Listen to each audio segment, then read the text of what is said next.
What's up guys, and welcome back to my channel. Today I wanted to chat to you a little bit about what you can expect from Facebook and Instagram ads in 2022. But first I'm gonna quickly go make a coffee and then we can jump right in. Alright guys, I have my coffee and I am ready to jump into today's video. What is happening with Facebook and Instagram ads in 2022? Now let's just rewind the clock a little bit back into 2021 and let's talk about some of the updates that happened then. So iOS rolled out its privacy policy update, which meant huge changes to Facebook ads and the way that we can and cannot track our users. So this meant that Facebook had to adapt their platform to work with what technology was doing in the space right now. So that meant a bunch of updates in 2021 to the Facebook Ads Manager platform, and that meant that the way that we actually use our ads had to adapt and change as well. A lot of people got really scared, and I definitely saw a lot of content like, Facebook ads no longer work, don't bother with them. It's really just not true. Facebook ads definitely do work, and we've seen major changes in the platforms in the past as well, but we just have to adapt and learn to use the platform in the way that it's continually changing. And that really is just marketing in general, just learning to adapt and use the platforms the way they are adapting. So the first thing we'll dive into is the big question on everyone's mind: what are Facebook and Instagram ads going to cost in 2022? Now, you know I can't give you any specific details on costs because you know that it definitely differs depending on your audience, on your strategy, and everything like that. But what I can say is that we did see costs rise in 2021, and this is really an ongoing trend with Facebook ads. The best time to start with Facebook ads was 5 years ago because it was so much cheaper. But the next best time to start is right now, because right now is the cheapest it's ever going to be, because it's only going to get more and more expensive as the years go on and as more competitors jump on board. So although we did see costs rise in 2021, right now, January, February, March is definitely the cheapest time of the year to be running ads. So if you've been thinking about doing ads, definitely get started ASAP. The most expensive time of the year is generally November, December, and a little bit of October as well. So that is the more expensive time to get started with ads. So I usually recommend getting started with ads in the first half of the year so that you can create a really nice baseline and know what to expect. And in the second half of the year, you just know it's going to get more expensive because there's more people advertising around the holiday season, sales, that kind of thing. And we have some huge updates happening within the campaign objectives of our Facebook and Instagram ads. So previously we would have 11 objectives that we could choose from, and now we are limited to only 6 objectives, which you can see right here. So what these 6 objectives are basically doing is simplifying your choices, which actually sounds kind of great to me. Why not make the platform simpler and easier to use for everybody? I think that's fantastic. So taking the 11 objectives and putting them into the 6 objectives, it actually doesn't change the platform that much. It just actually makes it a bit simpler and a bit more streamlined to set up your ads. You'll still be able to use the existing 11 objectives within those 6 objectives. So you just need to get a bit more used to the way that it's working. And I'll upload a whole video just talking about those objectives and what they mean. But for now, just know that it's actually going to be simpler with just 6 objectives rather than 11 objectives. Moving on to what are the targeting trends that you can expect in 2022. In the past, our targeting has been very, very narrow. Basically, what we wanted to do is we wanted to narrow down on our niche as much as possible to make sure we were only targeting that small group of people who were definitely interested in our products and offers. But since the iOS changes, those narrow audiences definitely are not working as well as what they did in the past. So what that means is we've actually been expanding our audiences and reaching a broader audience and allowing the Facebook algorithm to actually decide who in that audience group is the best person to show our ads to. So again, this is actually making our job easier. It's making our targeting much simpler and easier to set up, which again, I love. It means that people who aren't absolute experts in Facebook and Instagram ads can jump on, can do some one-on-one training with an expert like myself or somebody else, and can successfully set up a campaign right off the bat, which is fantastic. So don't get me wrong, you're still going to need to test your audiences to try and bring your ad costs down, and you're definitely going to want to continue testing just to optimize and see what's definitely working for your brand. But you're going to be going broader, which means you won't have to do as much testing, and you probably won't have to do as much research to find that audience either. So to give you an example of what going broader means, if you are targeting the brands like Lululemon or athleisure brands, then you would actually stop targeting those specific brands. So you wouldn't be targeting people who were interested in those brands. Instead, you would go into people who are interested in fitness or yoga. So do you see what I mean by I'm saying going a lot broader into your audience to actually include bigger audiences? So nowadays, we're definitely recommending about 6 million people in your audience to start with. Now, the other thing that I am noticing with Facebook ads and interest targeting is that we used to really pick 1 or 2 influencers that we would target. So for example, our audience might be interested in people like Amy Porterfield and Marie Forleo, who are huge in the female entrepreneur or business kind of arenas, and maybe you would just use one of those influencers within your audience targeting. Whereas now we want to stack at least 3 and up to 10 different influencers within our audience targeting.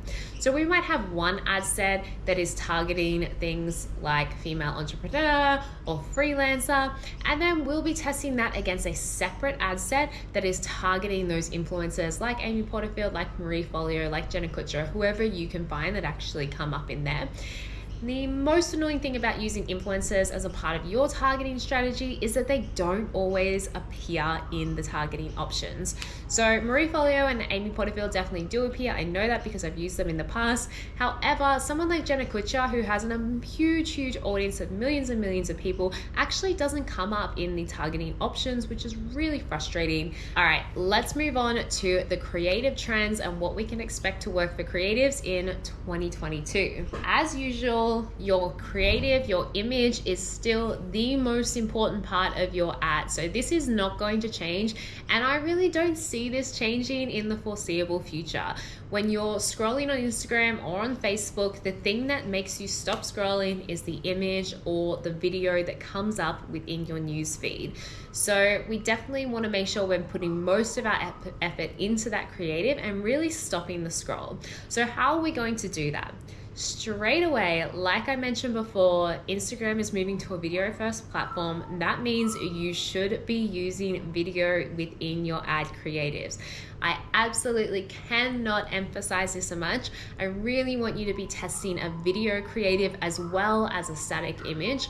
That video creative, it creates movement, it catches the eye, and if you're actually speaking into the video like I am right now, you're building such a stronger connection with that audience straight away. They're straight away getting to hear a little bit of your personality and who you are, and they're going to be attracted to that.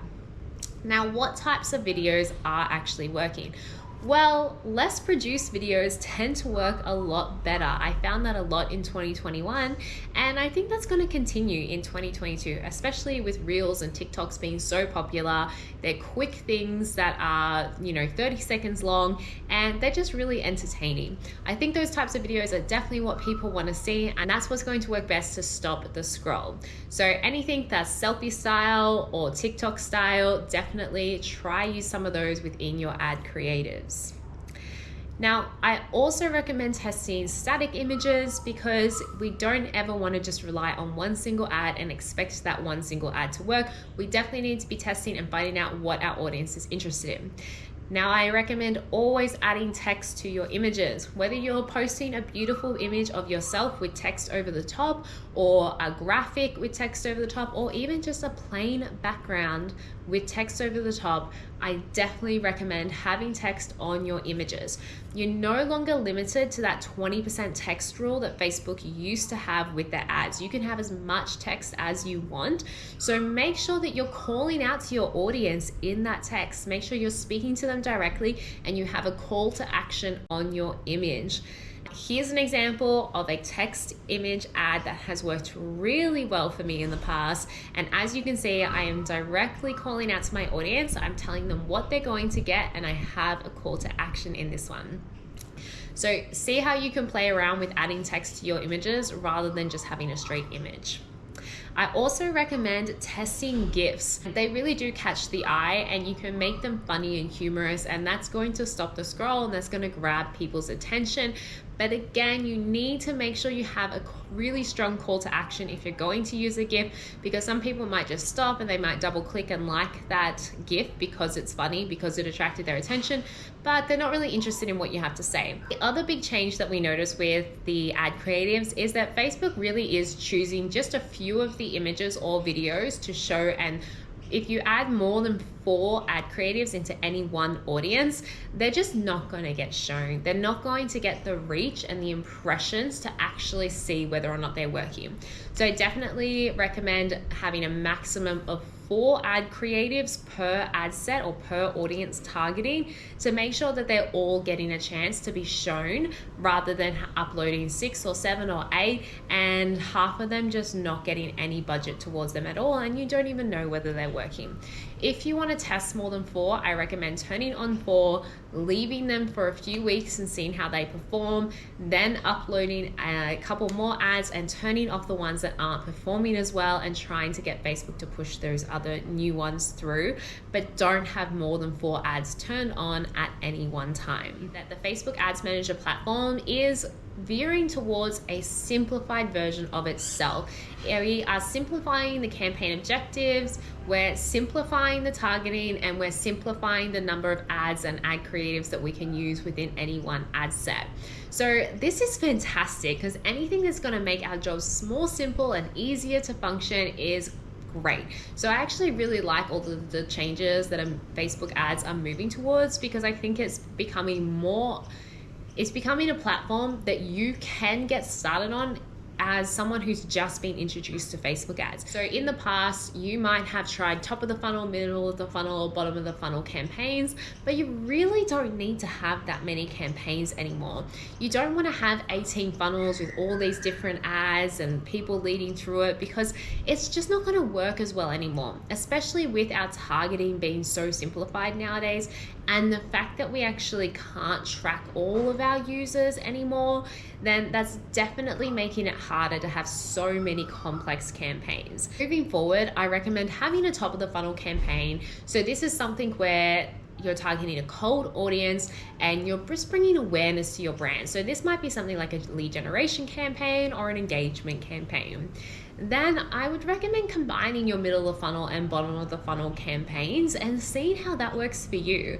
Can you lead them through to the sale after you've nurtured them through your emails or through your engagement on your social media, and then lead them into the sale, rather than having this really complex funnel where they have to see 12 different ads before you pitch to them, and they really try to bring them down to just a few less steps, and it's going to make it so much easier for you to see what's actually working and what's not working, and it's just going to be a whole lot less time inside Ads Manager every day for you. And I don't know about you, but anything that's going to save me time is definitely something that I am going to get on board with. Now, if you're wondering what I would recommend for a first timer jumping into Facebook and Instagram ads in 2022, you can go and watch my last video. I will link it here for you, but basically this video walks you through the step-by-step process of setting up the $10 per day strategy that I would recommend if you are just jumping into Facebook ads. All right, guys, that is it for today. Thank you so much for tuning in. If you enjoyed this video, please give me a thumbs up and subscribe to this channel, because I will be dropping new videos all about Facebook and Instagram ads, sales funnels, and email marketing every single week. So let me know in the comments if you have any questions. I'd love to connect with you. Bye for now.